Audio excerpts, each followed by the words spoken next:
안녕하세요. 2024-4394 류도현입니다. 제가 이번에 선정한 약물은 이부프로펜입니다.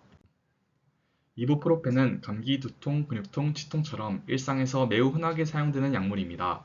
저 역시 평소 두통이나 운동 후 근육통이 있을 때 자주 접해본 약물이었는데 단순히 진통제라고만 알고 있던 약물이 실제로는 어떤 기전으로 통증과 염증을 줄인지 궁금해서 선택하게 되었습니다. 또한 이부프로펜은 효과뿐 아니라 위장관 부작용이나 신장 부작용처럼 중요한 특징들도 가지고 있기 때문에 약동학과 양력학을 연결해서 공부하기 적합하다고 생각했습니다. 오늘은 이부프로펜의 약동학적 특징과 양력학적 특징에 대해 설명해 드리겠습니다. 먼저 약동학에 대해 설명해 드리겠습니다. 약동학은 쉽게 말하면 몸이 약물에 어떻게 작용하는가를 의미합니다. 보통 absorption, distribution, metabolism, excretion의 네 가지 과정으로 설명합니다. 먼저 흡수입니다. 이부프로펜은 일반적으로 경구 투여되는 약물입니다. 복용 후 위와 소장에서 빠르게 흡수되며 혈중 농도는 보통 1시간에서 2시간 내 최고치에 도달합니다. 이부프로펜은 지용성이 어느 정도 있기 때문에 세포막을 비교적 잘 통과할 수 있고 위장관에서 효율적으로 흡수됩니다. 다음은 분포입니다. 혈액 속으로 들어온 이부프로펜은 혈장 단백질, 특히 알부민과 매우 높은 비율로 결합합니다. 단백 결합 비율은 약 99% 정도로 알려져 있습니다. 하지만 실제로 양리 역할을 나타내는 것은 단백질과 결합하지 않은 free drug, 유리형 약물입니다.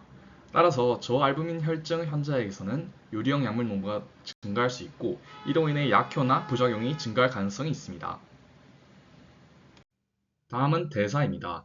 이부프로펜은 주로 간에서 대사됩니다. 특히 사이토크롬 P450 효소 중 CYP2C9에 의해 산화 대사를 받습니다. 이 과정에서 하이드록실레이티드 메타볼라이트나 카복실레이티드 메타볼라이트 같은 대사 산물이 생성됩니다. 이런 간 대사는 약물의 활성과 체내 지속 시간에 영향을 줍니다. 따라서 간 기능이 저하된 환자에서는 약물 축적 가능성을 고려해야 합니다. 마지막은 배설입니다. 배설된 이부프로펜은 대부분 신장을 통해 소변으로 배설됩니다. 방광기는 약 2시간 정도로 비교적 짧은 편입니다. 그래서 지속적인 증통 효과를 위해서는 하루에 여러 번 복용해야 하는 경우가 많습니다.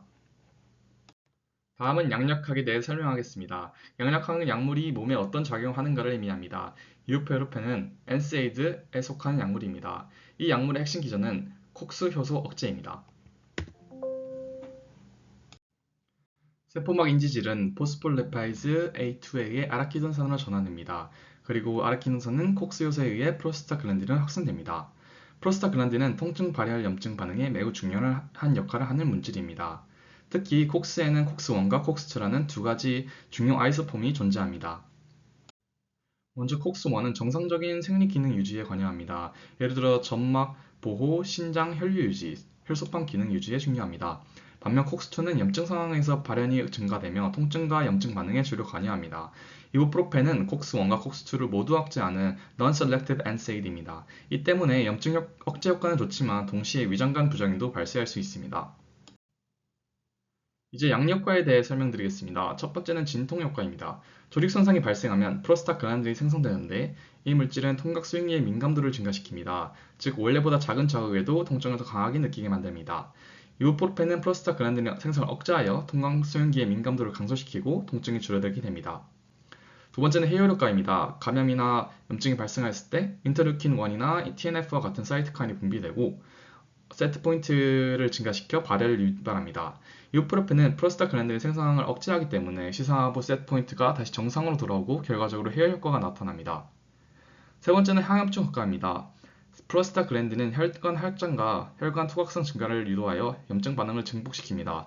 따라서 프로스타글란딘이 생성이 감소하면 염증 부위의 발적, 종창 등이 감소하게 됩니다. 이 때문에 이부프로펜은 단순 진통뿐만 아니라 관절염이나 근골격계 염증 질환에도 사용됩니다. 하지만 이런 기전 부작용과도 연결됩니다. 가장 대표적인 것은 위장관 부작용입니다. 프로스타글란딘은 위산 분비를 억제하고 점액 분비를 증가시켜 위를 보호합니다. 하지만 이부프로펜이 콕스1을 억제하면 이러한 보호 기능을 감소하고 결과적으로 위험이 증가할 수 있습니다.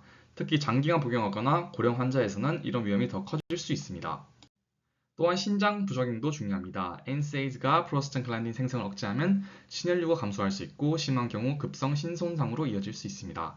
따라서 탈수 상태인 환자에게는 주의가 필요합니다. 정리하자면 이부프로펜은 콕스 효소를 억제시켜 프로스타글란딘 생성을 감소시키는 엔세이드 계열 약물입니다. 이를 통해 진통, 해열, 항염증 효과는 나타나지만 동시에 위장관 및 신장 부작용도 발생할 수 있습니다. 이번 과제를 통해 평소에 흔하게 사용되는 약물이라도 분자 수준에서 매우 복잡한 기전을 가지고 있다는 점이 흥미로웠고, 약동학과 양력학을 함께 이해한다는 것이 중요하다는 점을 다시 느낄 수 있었습니다. 이상 발표를 마치겠습니다. 감사합니다.